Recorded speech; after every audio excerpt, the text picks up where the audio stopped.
ನಮಸ್ಕಾರ. ಮುಖ್ಯಾಂಶಗಳು. ಕರ್ನಾಟಕ ವಿಶ್ವದ ಅಗ್ರಗಣ್ಯ ಬಂಡವಾಳ ಆಕರ್ಷಣೆಯ ತಾಣ. ರಾಜ್ಯದ ಆರ್ಥಿಕ ಸುಸ್ಥಿರತೆ ಕಾಯ್ದುಕೊಳ್ಳಲು ಸರ್ವ ಪ್ರಯತ್ನ. Doctor CN Ashwathnarayan.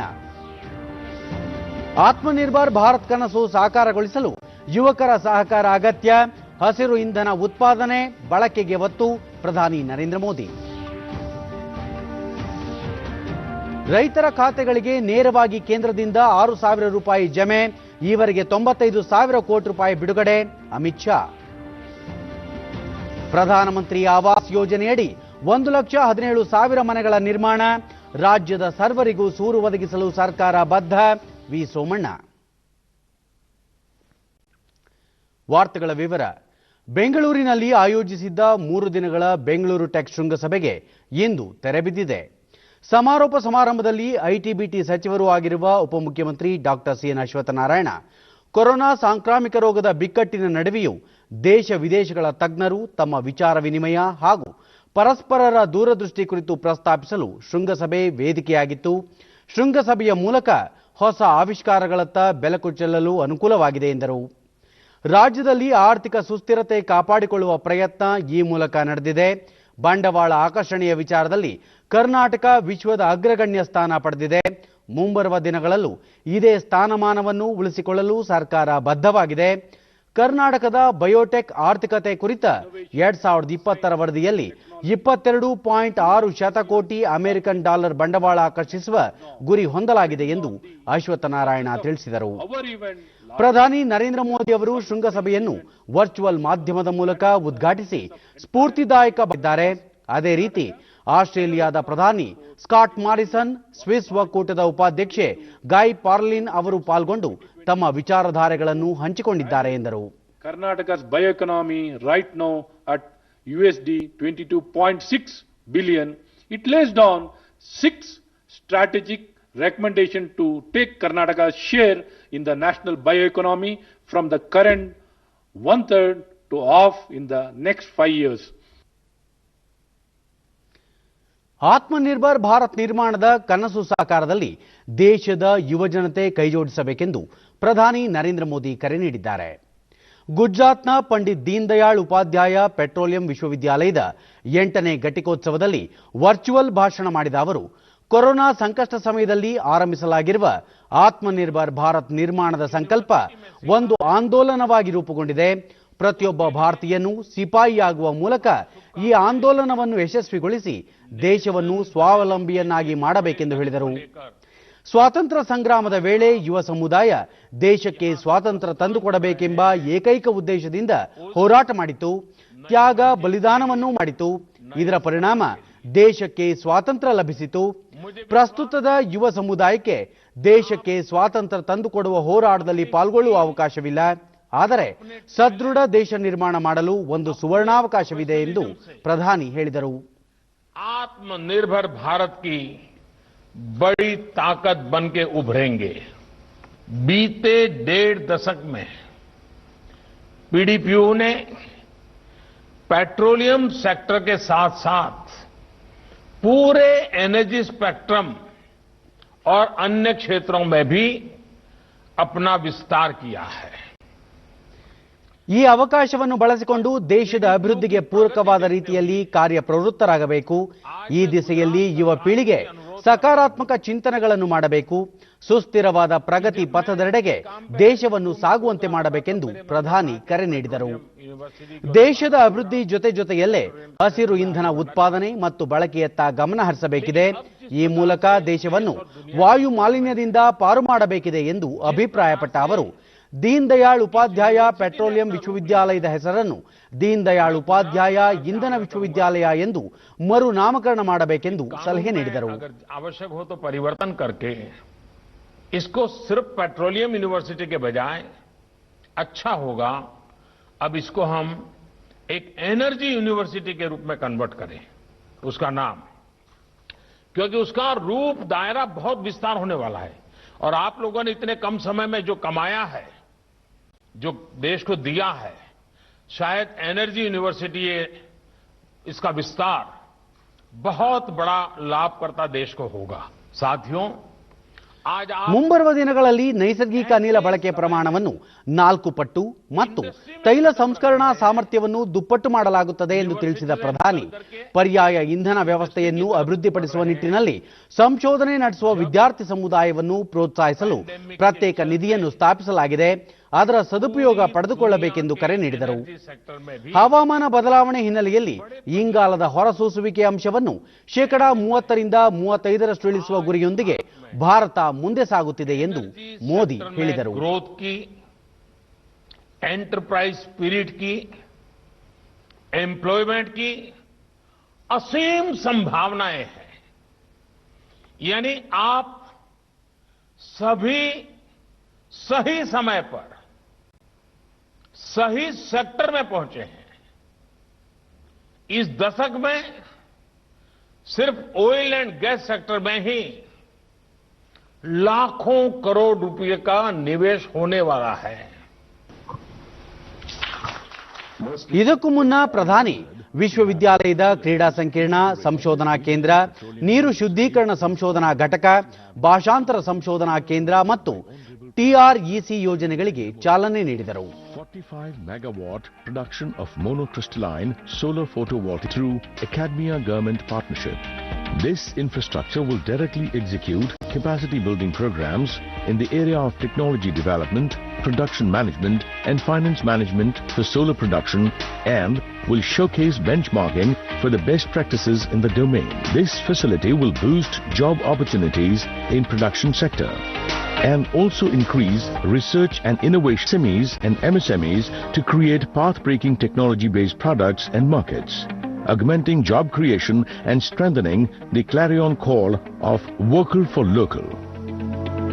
Sports Complex.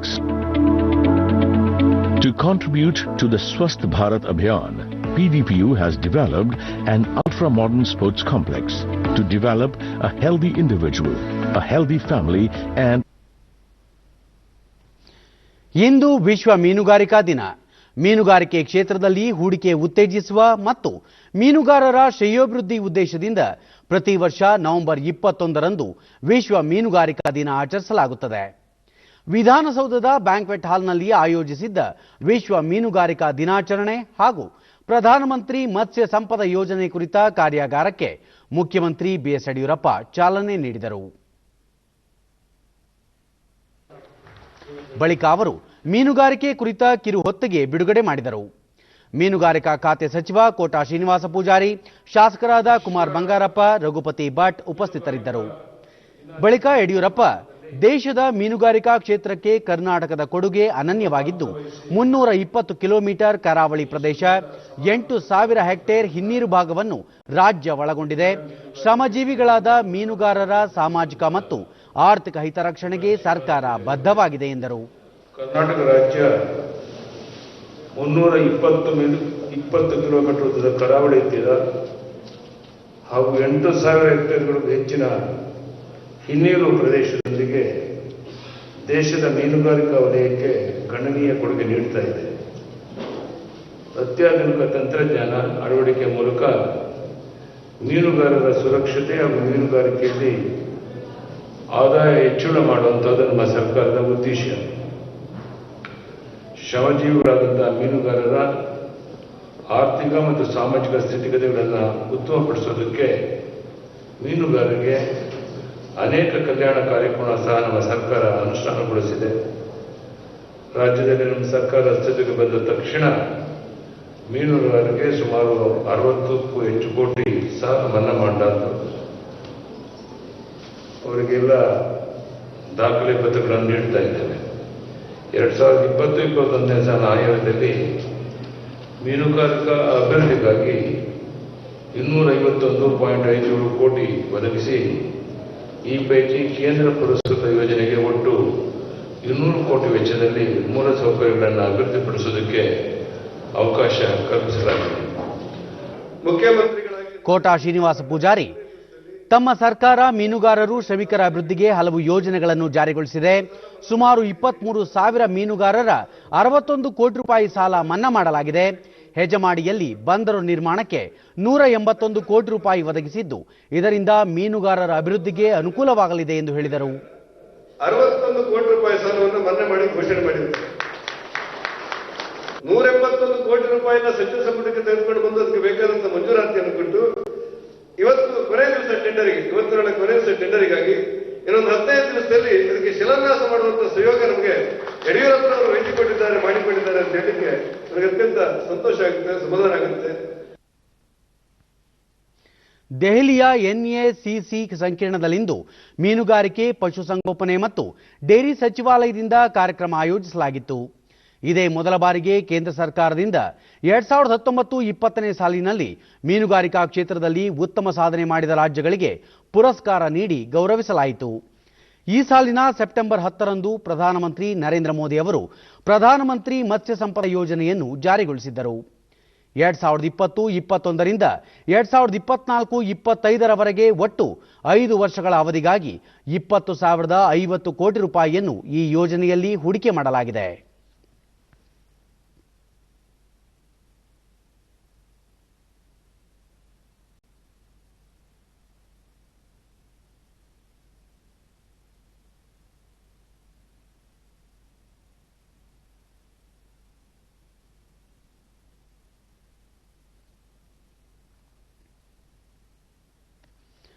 ಇಂದು 2 ದಿನಗಳ 15ನೇ G20 ಶೃಂಗಸಭೆ ಆರಂಭವಾಗಲಿದ್ದು ಪ್ರಧಾನಿ ನರೇಂದ್ರ ಮೋದಿ ಭಾಗವಹಿಸಲಿದ್ದಾರೆ. ವರ್ಚುವಲ್ ಮಾದರಿಯಲ್ಲಿ ಶೃಂಗಸಭೆ ನಡೆಯಲಿದ್ದು ಸೌದಿ ಅರೇಬಿಯಾ ಅಧ್ಯಕ್ಷತೆ ವಹಿಸಲಿದೆ. 21ನೇ ಶತಮಾನದ ಅವಕಾಶಗಳು ಎಲ್ಲರಿಗಾಗಿ ಎನ್ನುವುದು ಈ ಶೃಂಗಸಭೆಯ ಧ್ಯೇಯವಾಗಿದೆ. ಈ ಶೃಂಗಸಭೆಯಲ್ಲಿ ಪ್ರಮುಖವಾಗಿ ಕೋವಿಡ್-19ರಿಂದ ಸುಸ್ಥಿರ ಚೇತರಿಕೆ ಹೊಂದುವ ಮಾರ್ಗೋಪಾಯಗಳ ಬಗ್ಗೆ ಚರ್ಚೆ ನಡೆಯಲಿದೆ. ಈ ಸೋಂಕಿನ ವಿರುದ್ಧ ಹೋರಾಡುವ ಮಾರ್ಗಗಳನ್ನು ಕಂಡುಕೊಳ್ಳುವುದು ಹಾಗೂ ಉದ್ಯೋಗವನ್ನು ಪುನರ್ಸ್ಥಾಪಿಸುವ ಕುರಿತಂತೆ ನಾಯಕರು ಚರ್ಚೆ ನಡೆಸಲಿದ್ದಾರೆ. ಇದೇ ಸಂದರ್ಭದಲ್ಲಿ ಸೌದಿ ಅರೇಬಿಯಾದೊಂದಿಗೆ ಭಾರತ G20 ಟ್ರೋಯ್ಗಾಗೆ ಪ್ರವೇಶ ಪಡೆಯಲಿದ್ದು ಡಿಸೆಂಬರ್ 1ರಿಂದ ಶೃಂಗಸಭೆಯ ಅಧ್ಯಕ್ಷತೆಯನ್ನು ಇಟಲಿ ವಹಿಸಲಿದೆ. ಕೇಂದ್ರ ಗೃಹ ಸಚಿವ ಅಮಿತ್ ಶಾ ಅವರು ಇಂದು ತಮಿಳುನಾಡಿನ 67,278 ಕೋಟಿ ರೂಪಾಯಿಗಳ ವಿವಿಧ ಮೂಲಸೌಕರ್ಯಗಳ ಯೋಜನೆಗಳನ್ನು ಲೋಕಾರ್ಪಣೆ ಮಾಡಿದರು. ಚೆನ್ನೈ ನಗರಕ್ಕೆ ಕುಡಿಯುವ ನೀರು ಪೂರೈಸುವ ಅಣೆಕಟ್ಟೆ ಉದ್ಘಾಟನೆ, 2ನೇ ಹಂತದ ಮೆಟ್ರೋ ರೈಲು ಯೋಜನೆ, ಕೊಯಮತ್ತೂರಿನ ಎಲಿವೇಟೆಡ್ ಹೈವೇ ನಿರ್ಮಾಣಕ್ಕೆ ಶಿಲಾನ್ಯಾಸ, ಇಂಡಿಯನ್ ಆಯಿಲ್ನ ಹೊಸ ಟರ್ಮಿನಲ್ ಮತ್ತು ಲ್ಯೂಬ್ ಪ್ಲಾಂಟ್, ಚೆನ್ನೈ ಟ್ರೇಡ್ ಸೆಂಟರ್ನ ವಿಸ್ತರಣೆ, ಕಾಮರಾಜ್ ಬಂದರ್ ಸೇರಿದಂತೆ ಇನ್ನಿತರ ಯೋಜನೆಗಳಿಗೆ ಚಾಲನೆ ನೀಡಿದರು. ನಂತರ ಅವರು ಇಡೀ ವಿಶ್ವ ಕೊರೋನಾ ಮಹಾಮಾರಿಯಿಂದ ತತ್ತರಿಸಿದೆ, ದೇಶದಲ್ಲಿ ಪ್ರಧಾನಿ ನರೇಂದ್ರ ಮೋದಿ ನೇತೃತ್ವದಲ್ಲಿ ಕೋವಿಡ್-19 ವಿರುದ್ಧದ ಹೋರಾಟಕ್ಕೆ ಹೊಸ ಆಯಾಮವನ್ನು ನೀಡಲಾಗಿದೆ, ಹೋರಾಟ ಮಾಡುತ್ತಲೇ ನಾವು ಇಂದು ಉತ್ತಮ ಸ್ಥಿತಿಯಲ್ಲಿದ್ದೇವೆ ಎಂದು ಹೇಳಿದರು. ತಮಿಳುನಾಡು ಸರ್ಕಾರ ಕೋವಿಡ್ ಅನ್ನು ಸಮರ್ಥವಾಗಿ ನಿಭಾಯಿಸಿದೆ ಎಂದು ಅವರು ಶ್ಲಾಘಿಸಿದರು. ನರೇಂದ್ರ ಮೋದಿ ಅವರು ಪ್ರಧಾನಿಯಾದ ಬಳಿಕ ಕಳೆದ 6 ವರ್ಷಗಳಲ್ಲಿ ಉತ್ತಮ ಆಡಳಿತ ನಡೆಸುವ ರಾಜ್ಯಗಳನ್ನು ಗುರುತಿಸಲಾಗುತ್ತಿದೆ. ಇದರಲ್ಲಿ ತಮಿಳುನಾಡು ಸರ್ಕಾರ ಮೊದಲ ಸ್ಥಾನದಲ್ಲಿದೆ ಎಂದು ಮೆಚ್ಚುಗೆ ವ್ಯಕ್ತಪಡಿಸಿದರು. ದೇಶದ ರೈತರ ಖಾತೆಗೆ ನೇರವಾಗಿ 6,000 ರೂಪಾಯಿಗಳನ್ನು ಜಮಾ ಮಾಡಲಾಗುತ್ತಿದೆ. ಈಗಾಗಲೇ 95,000 ಕೋಟಿ ರೂಪಾಯಿಗಳನ್ನು ನೀಡಲಾಗಿದೆ. ತಮಿಳುನಾಡಿಗೆ ಡಿಫೆನ್ಸ್ ಇಂಡಸ್ಟ್ರಿಯಲ್ ಕಾರಿಡಾರ್ ಅನ್ನು ನೀಡಲಾಗುತ್ತಿದೆ. 2024ರ ವೇಳೆಗೆ ಪ್ರತಿ ಮನೆಗೆ ಕುಡಿಯುವ ನೀರು ಪೂರೈಕೆ ಮಾಡುವ ಗುರಿ ಹೊಂದಲಾಗಿದೆ ಎಂದು ಅಮಿತ್ ಶಾ ಹೇಳಿದರು. ಮತ್ಸ್ಯೋದ್ಯಮದ ಉನ್ನತಿಗಾಗಿ ಕೇಂದ್ರ ಸರ್ಕಾರ ತಮಿಳುನಾಡಿಗೆ 20,050 ಕೋಟಿ ರೂಪಾಯಿಗಳ ಪ್ಯಾಕೇಜ್ ಅನ್ನು ನೀಡಿದೆ. ಚೆನ್ನೈ ಕೇಂದ್ರ ರೈಲು ನಿಲ್ದಾಣಕ್ಕೆ ಡಾಕ್ಟರ್ ಎಂಜಿಆರ್ ಹೆಸರನ್ನು ನಾಮಕರಣ ಮಾಡುವ ನಿರ್ಧಾರವನ್ನು ಕೇಂದ್ರ ಸರ್ಕಾರ ಕೈಗೊಂಡಿದೆ ಎಂದು ತಿಳಿಸಿದರು.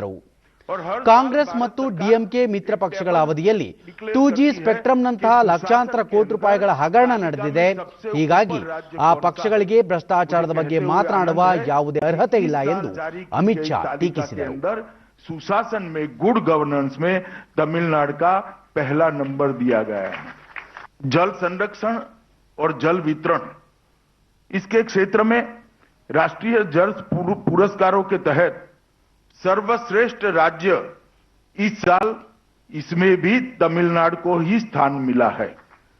मित्रों, अभी अभी मोदी जी ने देश भर के किसानों को एक प्रकार से उनकी उपज को, उनकी प्रोडक्ट्स को बेचने के लिए बांध लिया गया था. उसमें से मुक्ति देने के लिए ढेर सारे एग्रीकल्चर रिफॉर्म्स लेकर आई.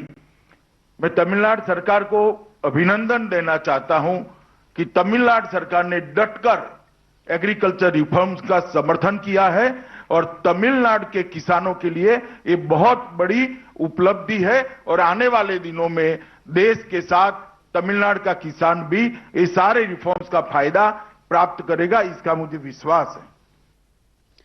ಸಾರ್ವಜನಿಕರಿಗೆ ಉತ್ತಮ ಗುಣಮಟ್ಟದ ಚಿಕಿತ್ಸೆ ಒದಗಿಸಲು ಆವಿಷ್ಕಾರ ನಡೆಸುತ್ತಿದ್ದು ಆರೋಗ್ಯ ಇಲಾಖೆಯಲ್ಲಿ ಬದಲಾವಣೆ ತರಲಾಗುವುದು ಎಂದು ವೈದ್ಯಕೀಯ ಶಿಕ್ಷಣ ಹಾಗೂ ಆರೋಗ್ಯ ಇಲಾಖೆ ಸಚಿವ ಡಾಕ್ಟರ್ ಕೆ ಸುಧಾಕರ್ ತಿಳಿಸಿದ್ದಾರೆ.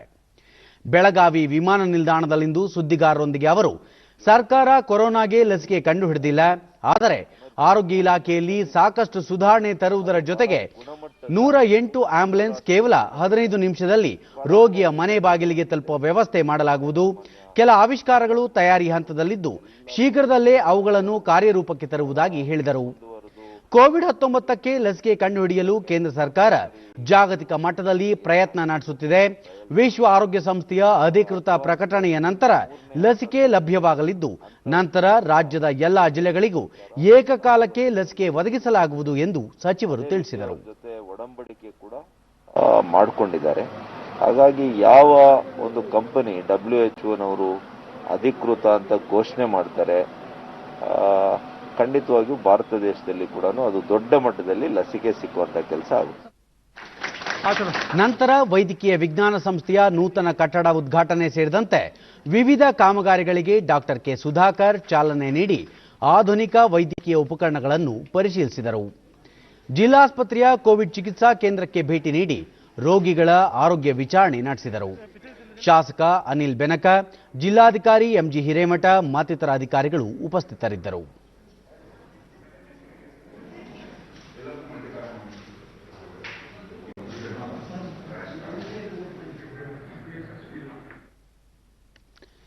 ರಾಜೀವ್ ಗಾಂಧಿ ವಸತಿ ನಿಗಮದಿಂದ ರಾಮನಗರ ಜಿಲ್ಲೆಯ ತಾಳಗುಪ್ಪ ಗ್ರಾಮದಲ್ಲಿ ನನ್ನ ಮನೆ ಯೋಜನೆಯಡಿ ನಿರ್ಮಿಸುತ್ತಿರುವ ಮನೆಗಳ ಕಾಮಗಾರಿಯನ್ನು ವಸತಿ ಸಚಿವ ವಿ ಸೋಮಣ್ಣ ಇಂದು ಪರಿಶೀಲಿಸಿದರು.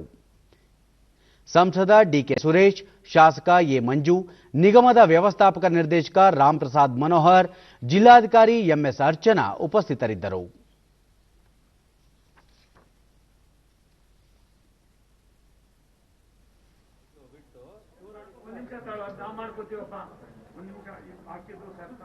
ನಂತರ ಸೋಮಣ್ಣ ಪ್ರಧಾನಮಂತ್ರಿ ಆವಾಸ್ ಯೋಜನೆಯಡಿ ರಾಜ್ಯದಲ್ಲಿ ಈಗಾಗಲೇ 1,17,000 ಮನೆಗಳನ್ನು ನಿರ್ಮಿಸಲಾಗಿದೆ.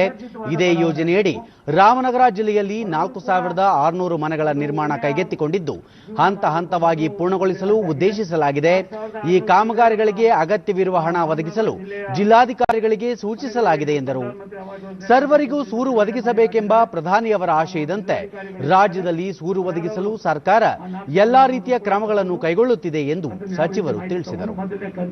ಬಿಡುಗಡೆ ಮಾಡಿ ರಾಜ್ಯದ ಯಾವುದೇ ಭಾಗದಲ್ಲೂ ಕೂಡ ಬಡವರಿಗೆ ಅನ್ಯಾಯ ಆಗಬಾರದು ಅನ್ನೋದ್ರಿಂದ ಪ್ರಧಾನಮಂತ್ರಿ ನರೇಂದ್ರ ಮೋದಿ ಅವರ ಸರ್ವರಿಗೂ ಸೂರು ಅನ್ನುವ ಅವರ ಒಂದು ಸಂದೇಶ ಏನಿದೆ, ಆ ಸಂದೇಶವನ್ನು ಮಾಡ್ತಕ್ಕಂಥದಕ್ಕೆ ಸರ್ಕಾರ ಕಾಯಕಲ್ಪವನ್ನು ನೀಡ್ತಾ ಇದೆ. ಧಾರವಾಡ ವಿಧಾನಸಭಾ ಕ್ಷೇತ್ರದ ಶಾಸಕ ಅಮೃತ್ ದೇಸಾಯಿ ಅವರ 2 ವರ್ಷಗಳ ಕಾರ್ಯಸಾಧನೆ ಕುರಿತ ಕಿರುಹೊತ್ತಿಗೆಯನ್ನು ಕೇಂದ್ರ ಗಣಿ, ಕಲ್ಲಿದ್ದಲು ಹಾಗೂ ಸಂಸದೀಯ ವ್ಯವಹಾರಗಳ ಸಚಿವ ಪ್ರಹ್ಲಾದ್ ಜೋಶಿ ಧಾರವಾಡದಲ್ಲಿಂದು ಬಿಡುಗಡೆ ಮಾಡಿದರು. ರಾಜ್ಯದ ಕೈಗಾರಿಕಾ ಸಚಿವ ಜಗದೀಶ್ ಶೆಟ್ಟರ್ ಮತ್ತಿತರರು ಉಪಸ್ಥಿತರಿದ್ದರು.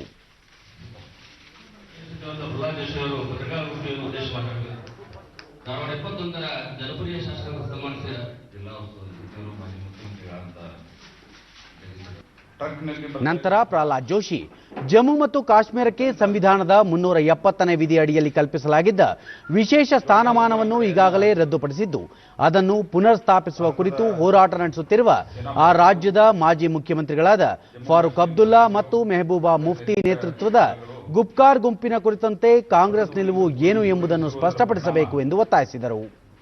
ಪಶ್ಚಿಮ ಬಂಗಾಳದಲ್ಲಿ ಬಿಜೆಪಿಯ ಸುಮಾರು 130 ಕಾರ್ಯಕರ್ತರನ್ನು ಹತ್ಯೆ ಮಾಡಲಾಗಿದ್ದು ಮುಂಬರುವ ವಿಧಾನಸಭಾ ಚುನಾವಣೆಯಲ್ಲಿ ಮುಖ್ಯಮಂತ್ರಿ ಮಮತಾ ಬ್ಯಾನರ್ಜಿ ಅವರಿಗೆ ಜನರು ತಕ್ಕ ಪಾಠ ಕಲಿಸಲಿದ್ದಾರೆ ಎಂದರು. ರಾಜ್ಯದ ನೀರಾವರಿ ಯೋಜನೆಗಳ ಕುರಿತು ಕೇಂದ್ರದ ನೆರವು ಕೋರಲು ಜಲಸಂಪನ್ಮೂಲ ಸಚಿವ ರಮೇಶ್ ಜಾರಕಿಹೊಳಿ ದೆಹಲಿಯಲ್ಲಿ ತಮ್ಮನ್ನು ಭೇಟಿ ಮಾಡಿದ್ದರು ಎಂದು ಅವರು ಪ್ರಶ್ನೆಯೊಂದಕ್ಕೆ ಉತ್ತರಿಸಿದರು.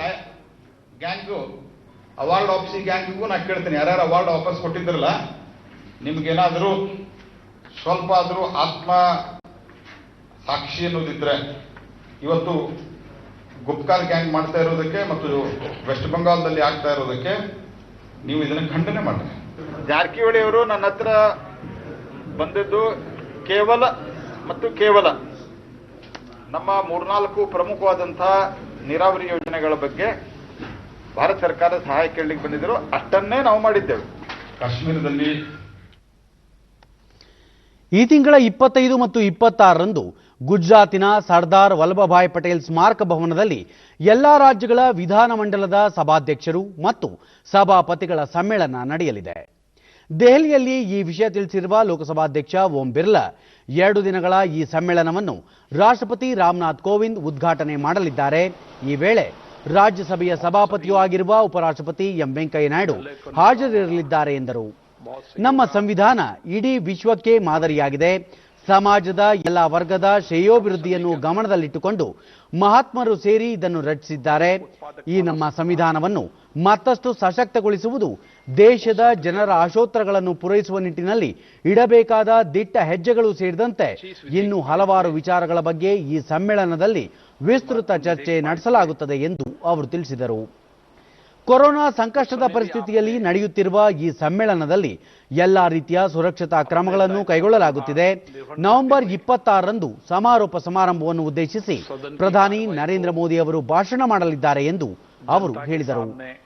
ದೆಹಲಿಯಲ್ಲಿ ಸಂಸದರ ವಾಸ್ತವ್ಯಕ್ಕಾಗಿ 76 ಮನೆಗಳ 3 ವಸತಿ ಸಂಕೀರ್ಣಗಳನ್ನು ನಿರ್ಮಾಣ ಮಾಡಲಾಗುತ್ತಿದ್ದು, ಇವುಗಳಿಗೆ ಗಂಗಾ, ಯಮುನಾ ಮತ್ತು ಸರಸ್ವತಿ ನದಿಗಳ ಹೆಸರನ್ನು ನಾಮಕರಣ ಮಾಡಲಾಗಿದೆ ಎಂದು ಓಂ ಬಿರ್ಲಾ ತಿಳಿಸಿದರು. क्योंकि उस सत्र के बाद आपसे पहली बार मुलाकात हो रही है, इसलिए मीडिया के सभी लोग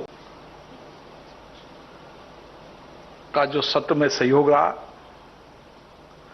वो महत्वपूर्ण भी था और सकारात्मक भी रहा, क्योंकि ये संकट इस देश और पूरी दुनिया के अंदर है और इस कोरोना संकट के समय भी आप चाहे संसद का सत्र हो, चाहे सदन से बाहर हो, निश्चित रूप से आप अपने कर्तव्य और दायित्वों का ठीक से निर्वहन करते हैं. 26 नवंबर को जो हमारे देश में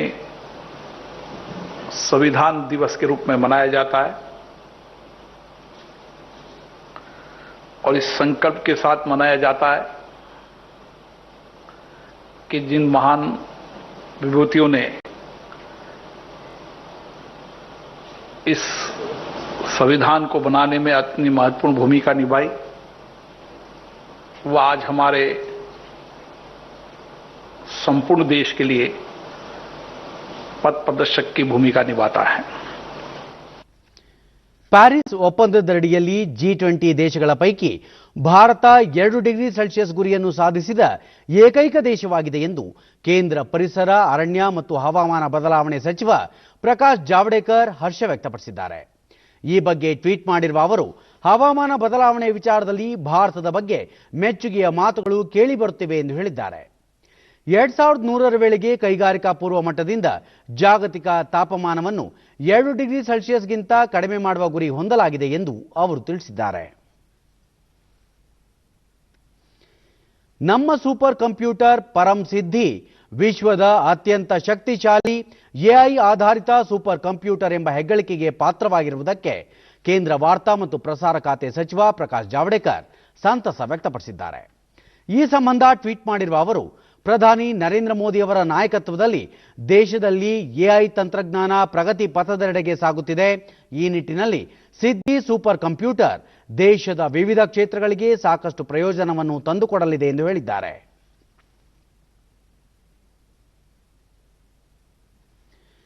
ಬೆಳಗಾವಿಯ ವಿಶ್ವೇಶ್ವರಯ್ಯ ತಾಂತ್ರಿಕ ವಿಶ್ವವಿದ್ಯಾಲಯ ವಿವಿಧ ಕ್ಷೇತ್ರಗಳಲ್ಲಿ ಅನನ್ಯ ಸಾಧನೆ ಮಾಡಿರುವ ಮಹನೀಯರಿಗೆ ಕೊಡಮಾಡುವ ಡಾಕ್ಟರ್ ಆಫ್ ಸೈನ್ಸ್ ಪದವಿಯನ್ನು ಇಸ್ರೋ ಅಧ್ಯಕ್ಷ ಡಾಕ್ಟರ್ ಕೆ ಸಿವನ್ ಅವರಿಗೆ ರಾಜ್ಯಪಾಲ ವಜುಭಾಯಿ ವಾಲಾ ಪ್ರದಾನ ಮಾಡಿದರು.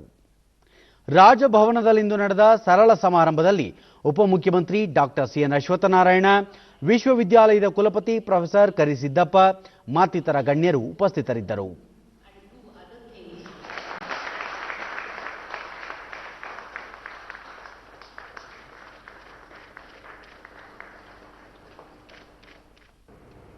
ನಂತರ ರಾಜ್ಯಪಾಲ ವಜುಭಾಯಿ ವಾಲಾ ತಾಂತ್ರಿಕ ಕ್ಷೇತ್ರದಲ್ಲಿ ಅದ್ಭುತ ಸಾಧನೆ ಮಾಡಿರುವ ಡಾಕ್ಟರ್ ಸಿವನ್ ಅವರಿಗೆ ಈ ಗೌರವ ಸಂದಿದೆ.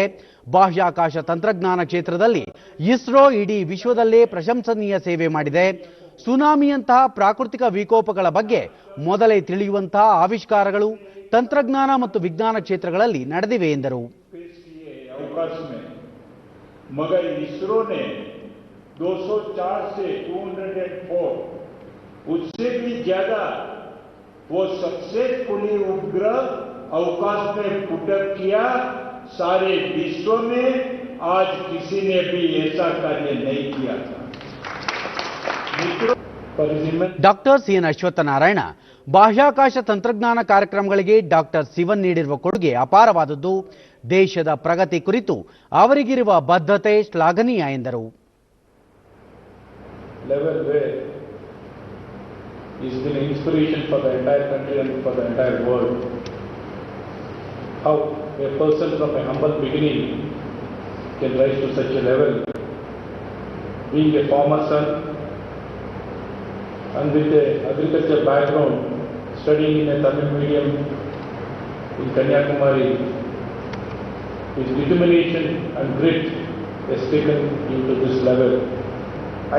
ಡಾಕ್ಟರ್ ಸಿವನ್, ಈ ಗೌರವ ತಮಗೆ ಮಾತ್ರ ಸೇರಿದ್ದಲ್ಲ, ಇಡೀ ಇಸ್ರೋ ತಂಡಕ್ಕೆ ಸಲ್ಲುತ್ತದೆ.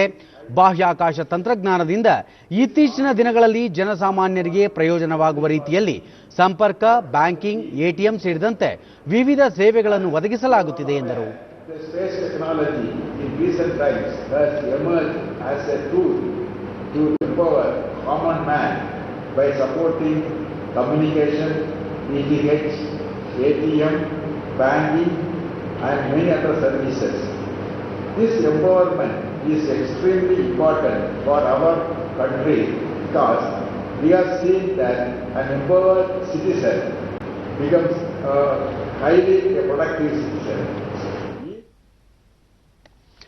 ಪ್ರಧಾನಿ ನರೇಂದ್ರ ಮೋದಿಯವರು ಈ ತಿಂಗಳ 29ರಂದು ಆಕಾಶವಾಣಿಯ ಮನ್ ಕಿ ಬಾತ್ ಸರಣಿಯ 71ನೇ ಸಂಚಿಕೆಯಲ್ಲಿ ದೇಶ ವಿದೇಶದ ಜನರೊಂದಿಗೆ ತಮ್ಮ ಅಭಿಪ್ರಾಯ ಹಂಚಿಕೊಳ್ಳಲಿದ್ದಾರೆ. ಈ ಸಂಬಂಧ ಟ್ವೀಟ್ ಮಾಡಿರುವ ಪ್ರಧಾನಿ ನರೇಂದ್ರ ಮೋದಿ, ಈಗಾಗಲೇ ಅನೇಕ ಆಸಕ್ತಿಕರ ಸಂಗತಿಗಳನ್ನು ಸ್ವೀಕಾರ ಮಾಡಲಾಗಿದೆ, ಅದರಲ್ಲಿ ಕೆಲವು ಜೀವನದ ಸ್ಫೂರ್ತಿದಾಯಕ ವಿಷಯಗಳು ಇವೆ ಎಂದಿದ್ದಾರೆ. ಜನರು ತಮ್ಮ ಅಭಿಪ್ರಾಯ ಮತ್ತು ಚಿಂತನೆಗಳನ್ನು ನಮೋ ಆಪ್, ಮೈಗೌ ಓಪನ್ ಫೋರಂಗೆ ಅಥವಾ ಇಂಗ್ಲಿಷ್ ಇಲ್ಲವೇ ಹಿಂದಿಯಲ್ಲಿ ಮುದ್ರಿತ ಸಂದೇಶವನ್ನು 1800117800 ಸಂಖ್ಯೆಗೆ ಕರೆ ಮಾಡಿ ಹಂಚಿಕೊಳ್ಳಬಹುದಾಗಿದೆ. ಜೊತೆಗೆ ಜನರು 1922ಕ್ಕೆ ಮಿಸ್ಡ್ ಕಾಲ್ ನೀಡಿ ಮಾಹಿತಿ ನೀಡಬಹುದು. ಎಸ್ಎಂಎಸ್ ಸಂದೇಶವನ್ನು ನೇರವಾಗಿ ಪ್ರಧಾನಮಂತ್ರಿಗಳಿಗೆ ಕಳುಹಿಸಬಹುದಾಗಿದೆ. ಕೆಲವು ಮುದ್ರಿತ ಸಂದೇಶಗಳು ಸಂಚಿಕೆಯಲ್ಲಿ ಪ್ರಸಾರವಾಗಲಿವೆ. ಕೊನೆಯಲ್ಲಿ ಮತ್ತೊಮ್ಮೆ ಮುಖ್ಯಾಂಶಗಳು. ಕರ್ನಾಟಕ ವಿಶ್ವದ ಅಗ್ರಗಣ್ಯ ಬಂಡವಾಳ ಆಕರ್ಷಣೆಯ ತಾಣ, ರಾಜ್ಯದ ಆರ್ಥಿಕ ಸುಸ್ಥಿರತೆ ಕಾಯ್ದುಕೊಳ್ಳಲು ಸರ್ವ ಪ್ರಯತ್ನ, ಡಾಕ್ಟರ್ ಸಿಎನ್ ಅಶ್ವತ್ಥನಾರಾಯಣ. ಆತ್ಮನಿರ್ಭರ್ ಭಾರತ್ ಕನಸು ಸಾಕಾರಗೊಳಿಸಲು ಯುವಕರ ಸಹಕಾರ ಅಗತ್ಯ, ಹಸಿರು ಇಂಧನ ಉತ್ಪಾದನೆ ಬಳಕೆಗೆ ಒತ್ತು, ಪ್ರಧಾನಿ ನರೇಂದ್ರ ಮೋದಿ. ರೈತರ ಖಾತೆಗಳಿಗೆ ನೇರವಾಗಿ ಕೇಂದ್ರದಿಂದ 6,000 ರೂಪಾಯಿ ಜಮೆ, ಈವರೆಗೆ 95,000 ಕೋಟಿ ರೂಪಾಯಿ ಬಿಡುಗಡೆ, ಅಮಿತ್ ಶಾ. ಪ್ರಧಾನಮಂತ್ರಿ ಆವಾಸ್ ಯೋಜನೆಯಡಿ 1,17,000 ಮನೆಗಳ ನಿರ್ಮಾಣ, ರಾಜ್ಯದ ಸರ್ವರಿಗೂ ಸೂರು ಒದಗಿಸಲು ಸರ್ಕಾರ ಬದ್ಧ, ವಿ ಸೋಮಣ್ಣ. ನಮ್ಮ ವಾರ್ತಾ ಪ್ರಸಾರವನ್ನು ನೀವು ಡಿಡಿ ಚಂದನ ನ್ಯೂಸ್ ಯೂಟ್ಯೂಬ್ ಚಾನೆಲ್ನಲ್ಲೂ ವೀಕ್ಷಿಸಬಹುದು. ವೀಕ್ಷಕರೇ, ತಪ್ಪದೇ ಮಾಸ್ಕ್ ಧರಿಸಿ, ನೀವು ಸುರಕ್ಷಿತವಾಗಿರುವುದರೊಂದಿಗೆ ನಿಮ್ಮವರನ್ನು ಸುರಕ್ಷಿತವಾಗಿರಿಸಿ. ಸರಿಯಾದ ಕ್ರಮದಲ್ಲಿ ಮುಖಗವಸು ತಪ್ಪದೇ ಧರಿಸಿ. ನಮ್ಮ ಮುಂದಿನ ವಾರ್ತಾ ಪ್ರಸಾರ ರಾತ್ರಿ 9 ಗಂಟೆಗೆ ಡಿಡಿ ಚಂದನದಲ್ಲಿ. ನಮಸ್ಕಾರ.